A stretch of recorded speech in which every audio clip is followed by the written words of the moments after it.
গিফটটা পছন্দ হয়েছে। কোথায় পাস এসব? খুঁজলেই পাওয়া যায়, চোখ থাকতে হয়। এখন বল, তুই আমার সাথে মজা করছিস ডেমিস? বেড়াতে এসেছিস এটা বল। সত্যি বলতে ভেদাত, অনেক আগে জাপানের পার্ট পুরোপুরি চুকিয়ে আসার সময় হয়েছিল, আর তেমিমকেও ভালো অপরচুনিটি মনে হলো। আর তেমিম কি? শোন, দেখতে গর্জিয়াস মনে হলে কি হবে দেমির? প্রায় ডুবতে বসা এক কোম্পানি, গত বছর দেউলিয়া হওয়ার পথে ছিল।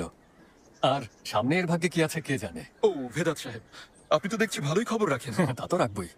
ইস্তাম্বুলের সব প্রমিনেন্ট ল্যান্ডস্কেপ আর ইন্টেরিয়র আর্কিটেক্টদের সাথে কাজ করি। অনেকে ফাঁকি দিতে আসে, নার্সারি দেখার অজুহাতে এখানে বসে আড্ডা দিয়ে যায়।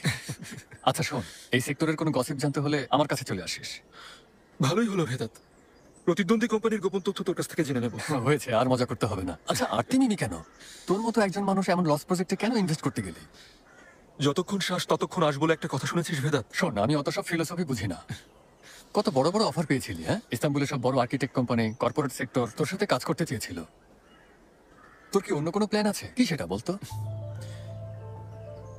এমন এক কোম্পানি যার বোর্ড অফ ডিরেক্টরস একে বাঁচানোর আশা ছেড়ে দিয়েছে, সেই কোম্পানি একা চালাবো, ফুল অথরিটি, আর কেউ নাক গলাবে না। হ্যাঁ, তো এই জন্য পুরো ক্যারিয়ার রিস্কে ফেলার কোনো মানে হয় বল?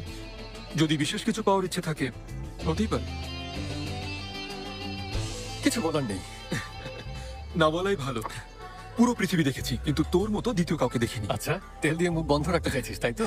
একদম ঠিক। হ্যাঁ,